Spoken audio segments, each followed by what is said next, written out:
Hello students, today we are going to learn about arrays and linked lists, which is the first unit of data structures, and we are beginning with the introduction first. So what is data? Data are just collection of facts and set of values that are in a particular format and the information is being processed. What does it mean? It means data are the discrete or continuous set of values that may convey the information or that conveys the information. So data are just the raw information part of data. So what is data? Data can be anything, characters, numbers, etc. So for example, the number of students, the score of students is the data, and the average of those scores is basically the information.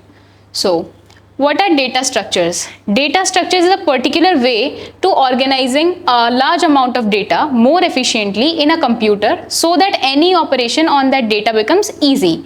Data structure is the way to organize and store the data so that any operation means retrieval, storage, processing, everything becomes so easy to perform. Now what are the types? So basically it is of two types, primitive and non-primitive. What are primitive data types? These are int, char, float and string. What are int? Int are basically the integer values. Let's say 1, 2, 3, these all are the integer values. So integer values are the ints. What are chars? Chars are the character values. All the examples in between A to Z, A, B, C, these are the characters. What are float? Float stores the integer values with a decimal point. Let's say, what are integers? And so on. What are characters? What are floats? These are the integer values with a decimal point. What are string? Strings are basically the combination of characters. So basically, when we combine the characters together, these basically form the string.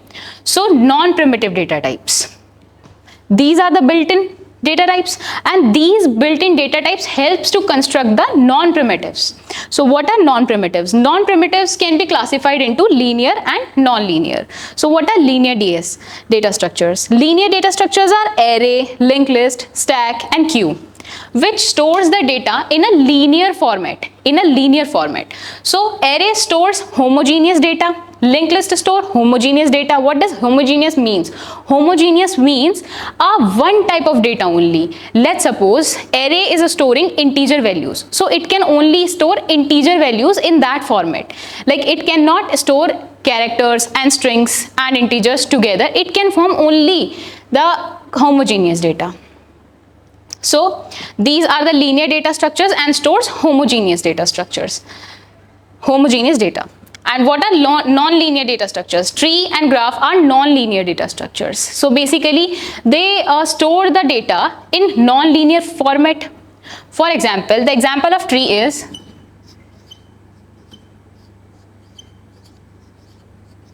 tree contains some node, root values, tree contain edges and tree contain leaves. So it stores the data in this hierarchical order, means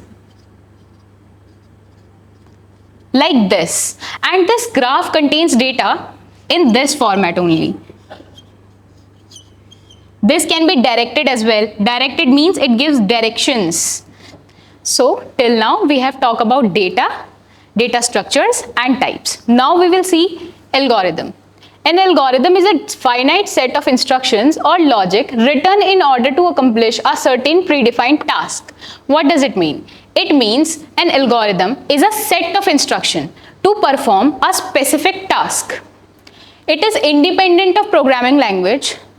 For example, programs. Programs are dependent on languages, like it is in Java, it is in C, it is in C++, but algorithms may differ.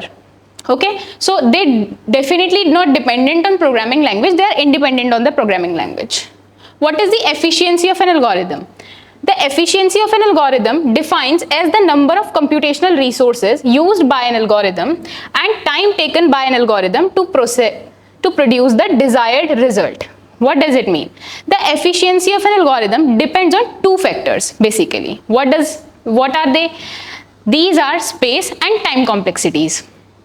So time complexity is defined as the number of times a particular instruction set is executed rather than the total time taken, because total time taken depends on some other resources as well, some computational resources, processor speed, etc. What is a space complexity? It is a total memory space required by the program for its execution. So it is the memory requirement and time complexity is the time requirement here. So we have talk about the efficiency of an algorithm, and efficiency of an algorithm depends on two factors, time complexity and space complexity. We all know that. So now we will talk about asymptotic notations. What are asymptotic notations? It is a mathematical way of representing time complexity. So basically, to measure the time complexity, we use asymptotic notations. It gives the upper bound.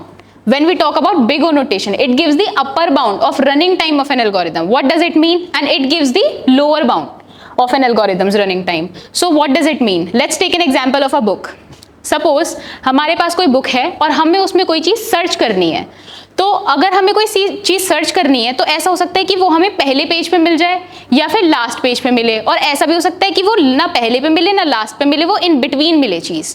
तो अगर वो चीज़ हमें पहले page पे मिल जाए, वो होता है हमारा बेस्ट केस, कि हमें टाइम भी कम लगा और हमारे एफर्ट्स भी कम लगे और हमें चीज़ भी मिल गई पहले पेज पे। जब हम बात करते हैं वर्स्ट केस की, तो वर्स्ट केस क्या होगा इस एग्जाम्पल में, कि हमारी जो सर्चिंग है वो लास्ट पेज पे हो या फिर मिले ही ना, तो वो क्या हुआ हमारा वर्स्ट केस। और जब हम बात करते हैं एवरेज केस की, तो उस केस में क्या होता है कि ना तो हमारी सर्चिंग फर्स्ट पेज पे है ना हमारी सर्चिंग एंड पेज पे है, वो इन बिटवीन है इन दोनों पेजेस के। सो ये हो गया एक एग्जाम्पल हमारा बेस्ट, वर्स्ट और एवरेज केस का। अब हम इसको देखते हैं मैथमेटिकल वे में कैसे रिप्रेजेंट करते हैं। सो हमारी जो असिम्प्टोटिक नोटेशंस होती हैं वो तीन होती हैं, big O notation, omega notation and theta notation. So what does it mean? This is our worst case, this is our best case, and this is our average case.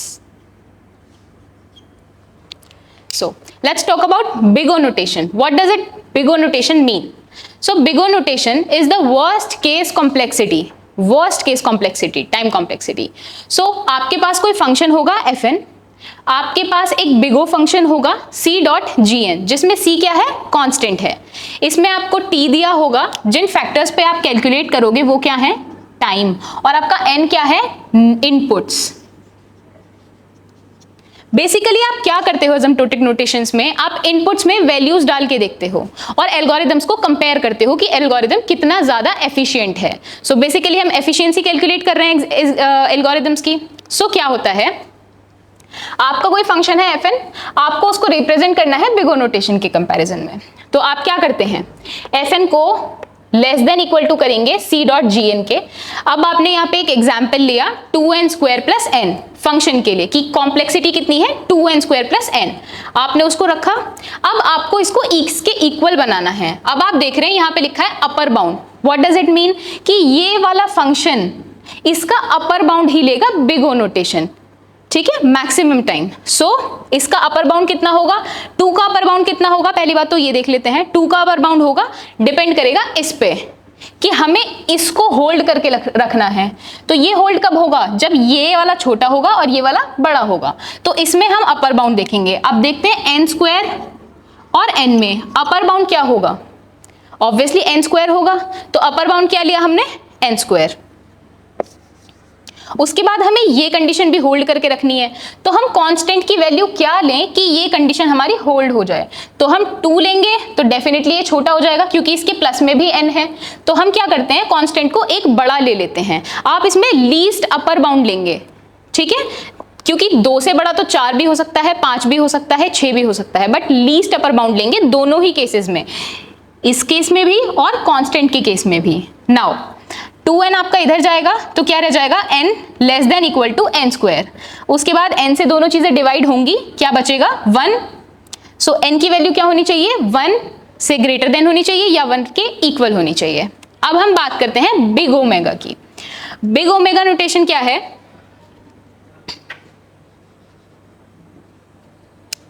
Omega notation क्या है?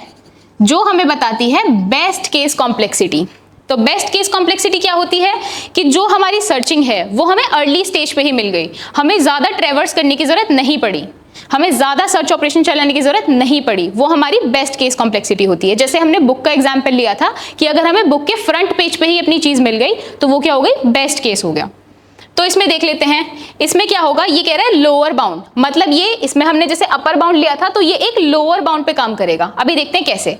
ये आपका कोई function था, उसमें आपने omega वाला function लगाया, ओमेगा वाला फंक्शन कब होल्ड करेगा, जब fn की वैल्यू ग्रेटर देन इक्वल टू होगी।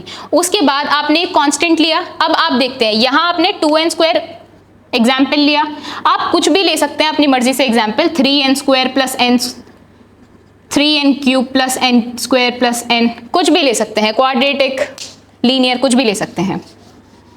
उसके बाद आपने एक एग्जाम्पल लिया तो आप n की वैल्यू डिफाइन करोगे। n की वैल्यू क्या होगी, इसमें दोनों में कौन सा बड़ा है, n², तो आपने n² लिख दिया। उसके बाद 2n² plus n should be greater than equal to 2n²। तो इसमें क्या होगा, 2n² इधर जाएगा, कैंसिल आउट, n की वैल्यू कितने पे होल्ड करेगी, जब n की वैल्यू बड़ी होगी 0 से या 0 के इक्वल होगी तब ये चीज होल्ड करेगी। ठीक है, अब हमने बिग ओ नोटेशन देख ली, ओमेगा नोटेशन देख ली, अब हमारी बचती है थीटा नोटेशन, जो कि है एक एवरेज केस। जैसा मैंने बुक वाले एग्जाम्पल से बताया कि अब हमारा जो सर्चिंग है वो ना तो फ्रंट पेज पे है ना एंड पेज पे है, वो इन बिटवीन दो पेजेस है, फ्रंट के और एंड के पेज के बीच वाला पेज। तो इसमें क्या होगा, इसमें जो आपका फंक्शन है वो बीच में होगा थीटा फंक्शन के और थीटा फंक्शन के, मतलब थीटा फंक्शन का कांस्टेंट 1 कांस्टेंट 2 उसके बीच में आपका फंक्शन लाई करेगा। तो आपने सेम चीज कर दी, सेम चीज कर दी।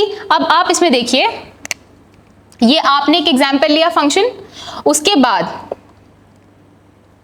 ये आपने लिया वर्स्ट केस के लिए और ये आपने लिया बेस्ट केस के लिए। फिर ये क्या करता है, ये एक एवरेज केस को कैलकुलेट करेगा एग्जैक्ट टाइम। जब भी हम बात करते हैं टाइम कॉम्प्लेक्सिटी निकालने की तो हम क्या करते हैं, बिग ओ नोटेशन निकालते हैं। क्यों, क्योंकि हमारा मैक्सिमम रनिंग टाइम उसी से कैलकुलेट हो जाता है। बहुत रेयर केसेस में हम लोग बेस्ट और एवरेज केस को यूज करते हैं। हम हमेशा जब भी यूज करते हैं रियल लाइफ में तो बिग ओ को यूज करते हैं मैक्सिमम नंबर ऑफ टाइम्स। क्यों, क्योंकि हमारी रनिंग टाइम कॉम्प्लेक्सिटी उसी से कैलकुलेट हो जानी है कि टोटल कितना टाइम हमारा जो एल्गोरिदम है वो लेगा। तो बेसिकली हम क्यों यूज करते हैं asymptotic notations, mathematical way of representing time complexity to check the efficiency of an algorithm, कि कोई भी एल्गोरिदम कितना एफिशिएंट है उसको पैरामीटर्स पे रख के देखते हैं, उसमें इनपुट वैल्यूज प्रोवाइड करते हैं, तब जाके हमारा कैलकुलेट होता है। अब हम बात कर लेते हैं टाइम स्पेस ट्रेड ऑफ की। जब हम बात करते हैं टाइम स्पेस ट्रेड ऑफ की तो इसमें हम क्या करते हैं, हम अपनी किसी प्रॉब्लम को या कंप्यूटेशन को कैसे सॉल्व करते हैं, या तो ज़्यादा टाइम लेके और कम स्पेस यूज़ करके, या फिर स्पेस ज़्यादा लेके और टाइम कम यूज़ करके। तो हमारी रिक्वायरमेंट्स फुलफिल हो जाती हैं। अगर हमारी रिक्वायरमेंट है कि you can take as much as space as you can, तो आप स्पेस ज़्यादा यूज़ करके टाइम बचा सकते हैं। और अगर आपकी रिक्वायरमेंट्स है कि आप टाइम कम लें तो आप स्पेस बढ़ा के उस रिक्वायरमेंट को भी फुलफिल कर सकते हैं। जैसे कि जब हमारा कोई अनकम्प्रेस्ड डेटा होता है तो क्या होता है, वो स्पेस ज़्यादा लेगा लेकिन टाइम कॉम्प्लेक्सिटी उसकी कम होती है, फिर वो कम टाइम लेता है एग्जीक्यूट होने के लिए। ये बात हो गई हमारी टाइम स्पेस ट्रेड ऑफ की। अब हम बात कर लेते हैं array and multi dimensional arrays की। तो एरे क्या है, एरे एक लीनियर डेटा स्ट्रक्चर होता है जो कि क्या करता है, होमोजीनियस डेटा को स्टोर करता है।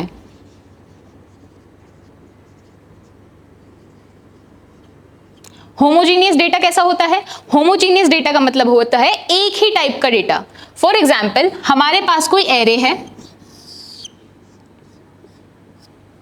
उसमें हमें डेटा स्टोर करना है तो सिर्फ एक ही टाइप का डेटा स्टोर होगा। लेट्स सपोज हम इंटीजर टाइप का डेटा स्टोर कर रहे हैं तो सिर्फ इंटीजर ही स्टोर होगा। हम ऐसा नहीं कर सकते कि कैरेक्टर्स को भी स्टोर करना शुरू कर दें, सिर्फ होमोजीनियस डेटा स्टोर होगा। उसके बाद एरे क्या करता है, एरे स्टैटिक होता है अपने आप में। स्टैटिक का मतलब क्या होता है, वो डेटा स्ट्रक्चर जिसका साइज फ्लक्चुएट ना करे, ना तो हम उसको इंक्रीज कर सकते हैं ना हम उसको श्रिंक कर सकते हैं। डेटा टाइप, सो एरे क्या हुआ, एक static data type, static data structure हुआ। उसके बाद इसकी जो इंडेक्सिंग शुरू होती है, इंडेक्सिंग कहां से शुरू होती है, 0 से। ठीक है, इसमें इंसर्शन और डिलीशन ऑपरेशंस फास्टर होते हैं। आप इसमें क्या कर सकते हैं, ये आपका एक एरे है, अगर आपको इसमें सर्च करना है तो आपको ट्रेवर्स करना पड़ेगा पूरा एरे। तो ट्रेवर्स कैसे करेंगे, लेट्स सपोज आपको 3 सर्च करना है, तो 3 आप कैसे सर्च करेंगे, आप एक फॉर लूप लगाएंगे, उसमें एक काउंटर वेरिएबल इनिशियलाइज करेंगे 0 से। ये 0 क्या है कि हमारा जो एरे है उसको हम कहां से ट्रेवर्स कर रहे हैं, 0th इंडेक्स से शुरू कर रहे हैं। उसके बाद इसका कुछ साइज होगा, लेट्स सपोज 5 साइज, 5 एलिमेंट से स्टोर हो सकते हैं, तो क्या साइज है 5। ठीक है, तो ये क्या कर दिया हमने, इंक्रीमेंट कर दिया कि अगर हमारा जो टारगेट एलिमेंट है वो नहीं मिला,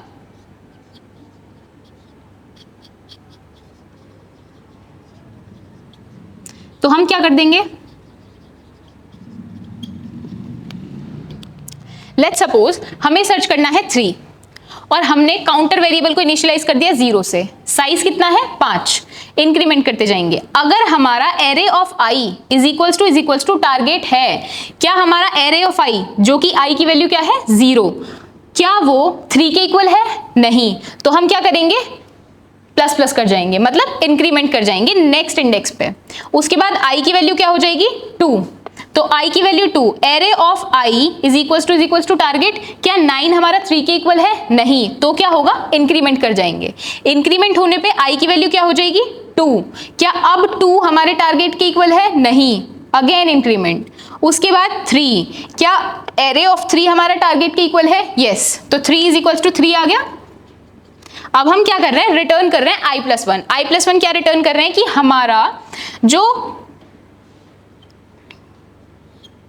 जो काउंटर वेरिएबल है वो किस पे है, 3rd लोकेशन पे, 3rd इंडेक्स पे, बट लोकेशन कौन सी है 4th, इसलिए हम +1 करके अपनी 4th लोकेशन पे हमारा जो डिजायर्ड वैल्यू है उसको रिटर्न कर देंगे।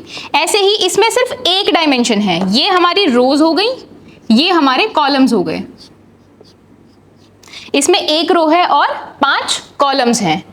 जब हम बात करते हैं मल्टी डायमेंशनल एरेज की, तो मल्टी डायमेंशनल एरेज का मतलब होता है हमारी मोर देन 1 डायमेंशन है। जब हम बात करते हैं मल्टी डायमेंशनल एरे की, तो वो 2D भी हो सकता है और 3D भी हो सकता है, वो n नंबर ऑफ डायमेंशंस पे डिपेंड करता है। तो जब हम बात करते हैं 2D की, तो 2D में क्या होगा,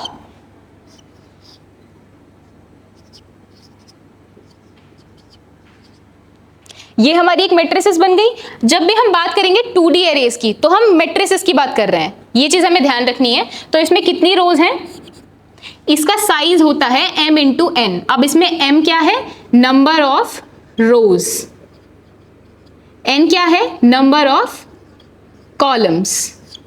ओके, तो इसमें कितने नंबर ऑफ रोज हैं, हमें दिख रहा है कि 1 2, इसमें 2 नंबर ऑफ रोज है, तो ये हो गया 2 मल्टीप्लाई n क्या था हमारा, टोटल नंबर ऑफ कॉलम्स, तो इसमें कॉलम्स कितने हैं 3, तो इसमें हो गए 3 हमारे कॉलम्स हो गए। तो ये कैसी मैट्रिसेस बनी, 2/3 की मैट्रिसेस बनी।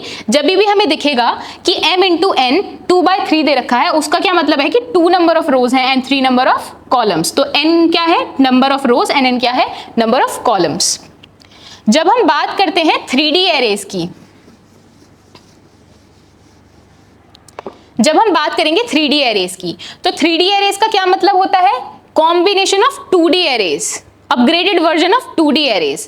मतलब हमने 2D एरे देख लिया, ये हमारा एक ब्लॉक हो गया, अब हमारा आया दूसरा ब्लॉक।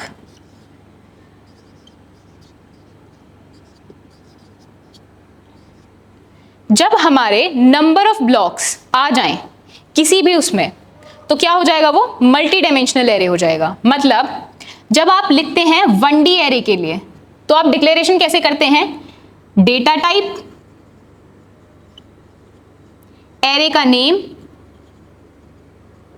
और एरे का साइज। ठीक है, तो इसका क्या मतलब हुआ, फॉर एग्जाम्पल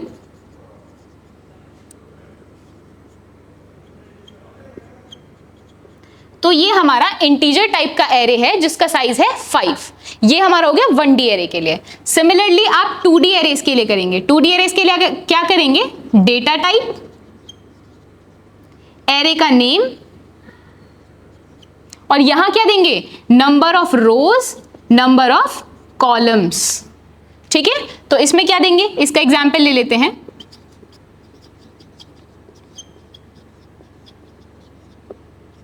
इसमें क्या है, ये एक इंटीजर टाइप का मैट्रिसेस है जिसमें नंबर ऑफ रोज कितने हैं 2 और नंबर ऑफ कॉलम्स कितने हैं 2।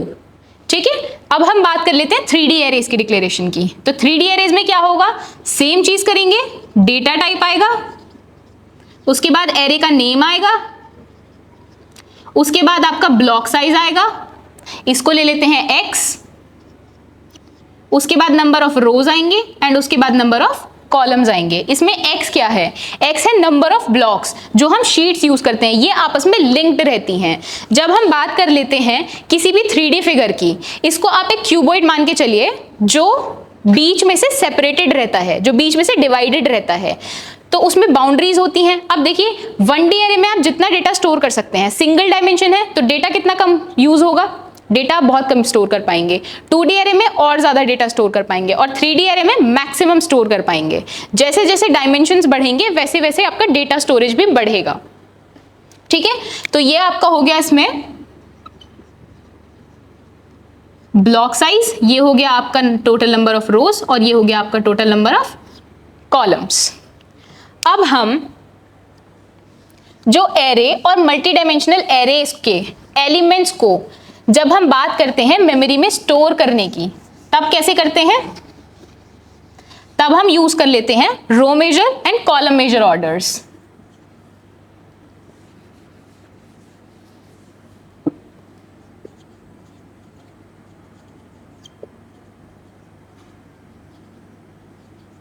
अब हम बात कर रहे हैं रो मेजर और कॉलम मेजर ऑर्डर की। तो इसमें रो मेजर ऑर्डर क्या आएगा,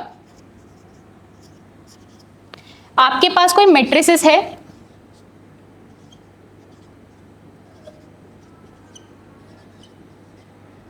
इसको आपको रो मेजर स्टोर में, रो मेजर फॉर्मेट में स्टोर करना है मेमोरी में। तो आप क्या करेंगे, रो बाय रो स्टोर करना शुरू करेंगे। फर्स्ट रो, उसके बाद सेकंड रो स्पेसिफाई होगी, उसके बाद थर्ड रो मेमोरी में जाएगी। तो फर्स्ट रो क्या करती है, ये हमारी फर्स्ट रो आ गई, अब उसकी दूसरी वाली रो मेमोरी में स्टोर करेंगे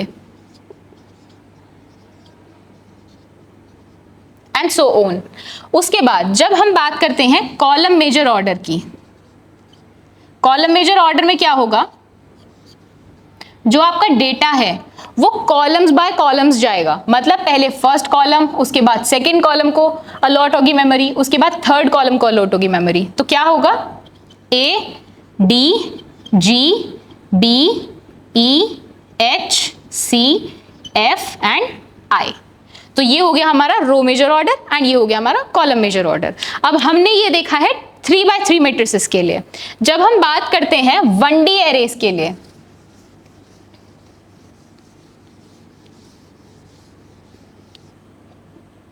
जब हम बात करते हैं 1D एरेज के लिए, 1D एरे क्या हुआ,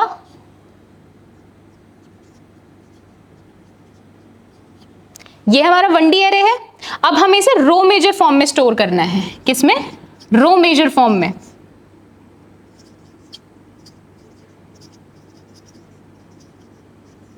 तो रो मेजर फॉर्म में क्या होता है, रोज बाय रोज डेटा जाएगा, बट इसमें तो एक ही रो है तो वो पूरी रो आ जाएगी। ठीक है, अब हमें इसी 1D एरे को कॉलम मेजर में स्टोर करना है। अब कॉलम मेजर में क्या होता है, कॉलम्स बाय कॉलम डेटा को मेमोरी अलॉट होती है। तो पहला कॉलम जाएगा, दूसरा कॉलम जाएगा, तीसरा कॉलम जाएगा एंड सो ऑन। अब बताइए इसमें और इसमें कोई डिफरेंस नजर आ रहा है, नहीं ना। तो ये चीज क्या होता है कि 1D एरेज में रो मेजर और कॉलम मेजर सेम ही आंसर देंगे। ये किस में डिफर करते हैं, मैट्रिसेस में, मतलब 2D एरेज में और 3D एरेज में। ठीक है, हमने रो मेजर और कॉलम मेजर ऑर्डर देख लिया। अब हम देखते हैं कि अगर हमें किसी एलिमेंट का एड्रेस कैलकुलेट करना हो 1D एरे के लिए तो कैसे करेंगे।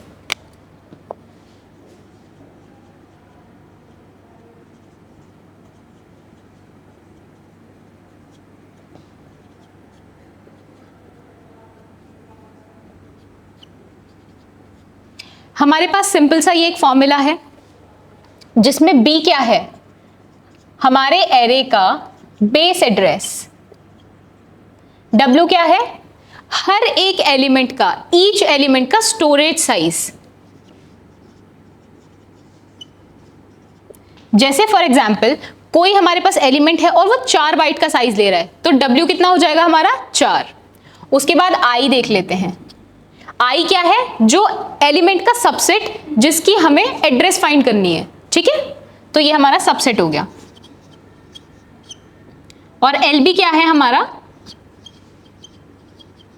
Lower bound. So for example हमें कोई बेस एड्रेस दिया है 100, उसमें हमें w दिया है 4, और किसका कैलकुलेट करना है, एरे ऑफ 2 का हमें साइज कैलकुलेट करना है, और लोअर बाउंड हम लोगों को दिया है 10। तो इसको फॉर्मूले में रखते हैं।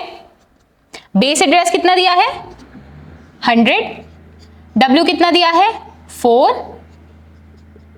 i कितना दिया है हम लोगों को, हमें यहां पे कैलकुलेट करना है लेट्स सपोज 5 के लिए, तो कितना हो जाएगा 5 और माइनस 10, तो ये कितना हो जाएगा 100 plus 4 multiply minus 5, that means 100 minus 20 that is 80।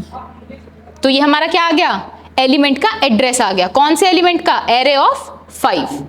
अच्छा